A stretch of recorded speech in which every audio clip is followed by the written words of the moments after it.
Kaya sinasabi na iba, ganito lang tayo, hindi natin kaya yung mga ano-ano dyan sa church. Atin ka lang sa church, pero ganito lang dapat. Una sa lahat, kasi nungalingan yung mga bagay na yan. Pangalawa, ang bulag na leader, hindi ka madadala sa tama. Kung ilalabas ka sa katotohanan, at yung katotohanan ay yung nasusulat sa ating Biblia, kung hindi niya ginagawa yun, talikuran mo muna, alis ka muna dun. Kasi nilalabas ka niya sa katotohanan. At kaya importante sa ating mga tupa ng Diyos, na kung gusto natin lumago sa Panginoon, alam natin na siya ang pastol natin. So sinasabi natin ito kasi, minsan nakikita natin yung mga magnanakaw, thieves and robbers, pumapasok sa sheep pen. Parang, uy, may tao, sunto ko dito. Pero sino ba yung shepherd natin? Ang Panginoon, ang ating shepherd. Kaya sabi sa John chapter 2 verse 2, the one who enters by the gate is the shepherd of the sheep. Sa passage na ito, yung shepherd na yan, that is Jesus. Pero kung ikukumpara natin sa magnanakaw na nagtatago at hindi sa tama ang daanan, si Jesus enters by the gate. Ito yung difference? Jesus enters by the gate. Yung magnanakaw, hindi pupunta sa gate. Parang singit-singit lang. Alam mo, hindi mo ini-experience. Jesus enters by the gate. And in verse 3, sabi, the gatekeeper opens the gate for him, and the sheep listen to his voice. He calls his own sheep by name and leads them out. And here's another important person, yung gatekeeper or doorkeeper in some versions. At itong taong ito, actually, pagtitignan natin, parang magkaiba siya with the shepherd, pero mamaya malilink natin yung dalawa. But the passage says, he opens the door for the shepherd. At mamaya, we'll explain much further. Verse 4, when he has brought out all his own, he goes on ahead of them, and his sheep follow him because they know his voice. But they will never follow a stranger. In fact, they will run away from him because they do not recognize a stranger's voice. Una magandang malaman natin, sabi ko sa inyo kanina, gusto ko yung mga words sa Bible which has a lot to do with sound or music, yung voice. How does God use His voice? Yung voice comes from the Greek word phone, which means sound, noise, or voice. At kung naiisip nyo mabuti, parang katulog ng cellphone. Opo, cellphone, yung phone, telephone natin, merong sound na lumalabas doon, merong sound na pinapasok doon sa ating mga phone, kaya doon galing ang terminology nyo. So how does God use His voice? Sa Biblia, the word phone was the same word used when God spoke in creation and revelation. Genesis 1, in the beginning, God created the heavens and the earth. God spoke creation into existence. Di ba? Ang sinabi ng Panginoon, let there be light. And there was light. He spoke things into existence. He used His voice. At maganda rin maisip natin yung mga nangyayari sa paligid natin. Yung pinag-pray natin kanina sa Myanmar at sa Thailand. What is God telling us in all of that? Kasi I'm sure meron.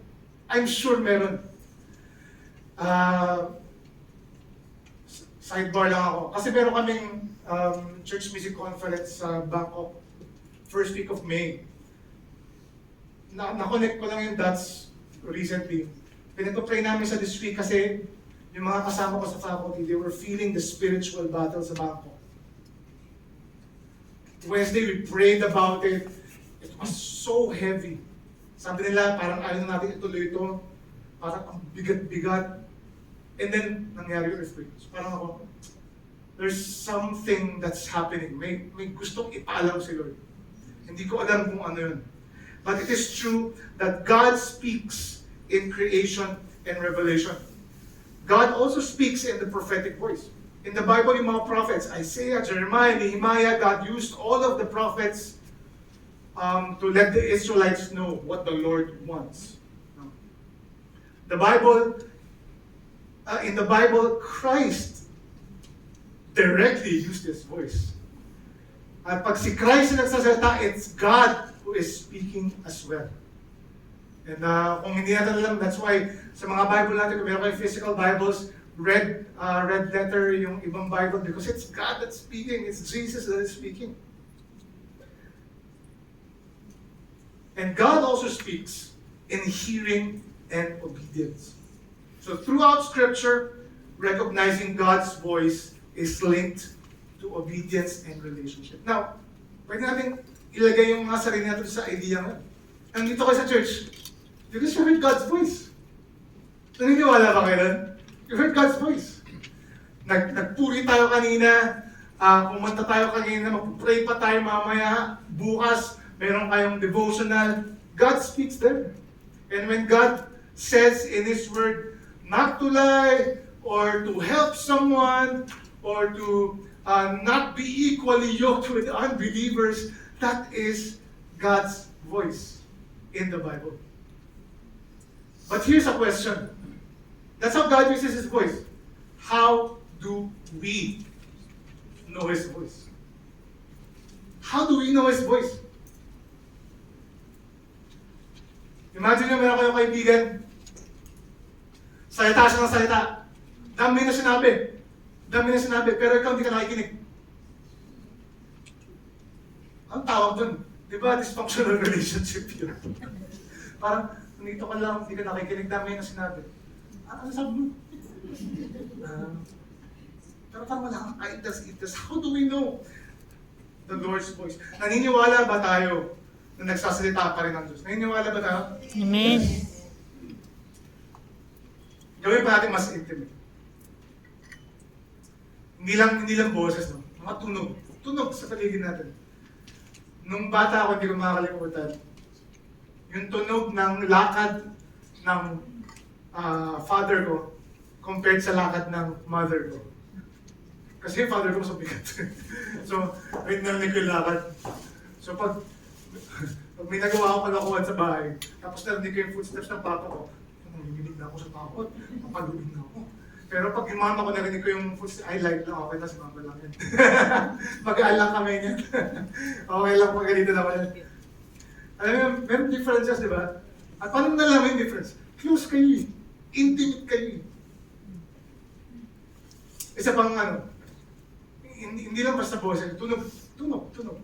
Kunyari, pag meron kayong taong sobrang close sa inyo, kunyari kami ni Faye, nasa ako. Isang hinga lang niya, uy, sorry, may nagawa ba ako? May nagawa ba ako sa'yo? Alam mo, agad may problema, di ba? Hinga pa lang niya, parang, alam mo, napakabigat na ng araw. Parang, pasan yung mundo, hindi nasasawa ko. Pero alam ko, meron kayong mga close na gano'n. Hinga pa lang, tunog pa lang nalakad. Tapon pa ng susi dun sa, kung saan, alam niyo na, tapon ng phone dun. Tapog ng kama, alam niyo may problema. Bakit? Close kayo. Intimate kayo. Alam niyo, bilang musician, isa sa mga amazing things na pag kinakwento ko, parang amaze na yung ano.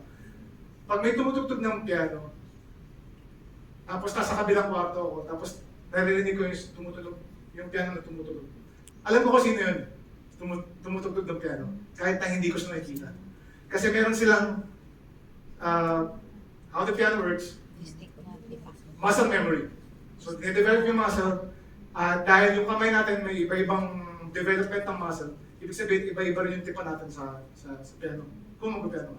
Iba-iba yung tipa sa piano. So, someone who's played the piano for 30 years, ibang-iba yung tunog. Someone who's played the piano for, let's say, 5 months, ibang-iba yung tunog.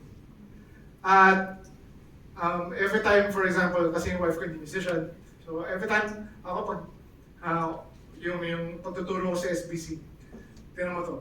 Sabi ko, ina-analyze ko sa harap niya. May mali dyan. Sabi, anong mali? Alam ko, kasi una-una, kilala ko yung tumutugtog. At pangalawa, alam ko kung mga konting-konting problema at mga kailangan i-improve. So the thing is, closeness, intimacy. In all of those things, in all of those sounds na naririnig natin, we know how to distinguish one from the other because of intimacy. Kaya maganda tanongin natin sa sarili natin, intimate ba ako sa Panginoon? Do I know when the Lord speaks? Alam ko ba na kinakausap ako ng Panginoon? Pag may nangyari sa akin hindi maganda, pag may nangyari sa akin hindi ko gusto, pag may nangyari sa akin gusto ko, at agad kong pinag-pray, at dumating na siya, alam ko kaya na galing sa Panginoon. Kasi usually we think of the positive things, ay galing sa Panginoon, ito blessing to. Yes, ito na agad kong pinag-pray. Paano yung mga bagay na hindi mo gusto? Is not the Lord working also in those times? At mga kapatid, if we know that God speaks, we know that He is with us. And if He is with us and we are in Him, there is intimacy. Keyword for the day, intimacy. Intimacy. When things go our way, yes, thank you, Lord. God is working. When things do not go our way, God is still working. God is still working. And in our passage, sa passage natin, Jesus told them all this dahil gusto niyang malaman din natin today yung mga strangers. Yung mga parang katunog niya, pero hindi sa'yo. Yun yung mga thieves and robbers natin. So what or who are the strangers in our lives? Alam niyo kung sino mga to?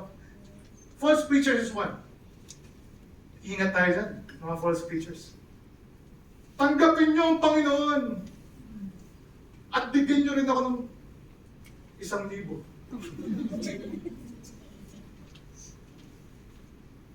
Ang dami nagkalat. Hindi lang dito, alam natin sa Pilipinas, marami din, mga false preachers. Who are the strangers in our lives? Sarili ko, self. Alam mo yun? Parang, ay sabi ni Lord, nag-rest naman si Lord on the last day. Sige, mag-rest na lang din ako on the 7th day. Deserve ko naman to. Yeah. Lakad ka outside, kita ka sa tingin ka sa paligid. Uy, deserve ko to pasok ako dito. Kano yan? Sige, deserve ko naman to. Hindi lang may natin doon. Meron pa sa sarili natin parang, ganito lang ako. Ganito lang kaya ang Christian life ko. Hindi ko kaya mag-share sa iba ng gospel. Hindi ko kaya mag-disciple ng iba. Ganito lang ako. Mag-attend lang ako church. Sarili mo lang sasabi sa iyo. Who are the strangers? Anything or anyone that tries to promise the same thing as God's. If God promises eternal life, God promises abundance, uy, mayroong opportunity. Magiging abundant buhay ko dito. Okay to. Punta ako dito. Uy, pinangakuan niya ako ng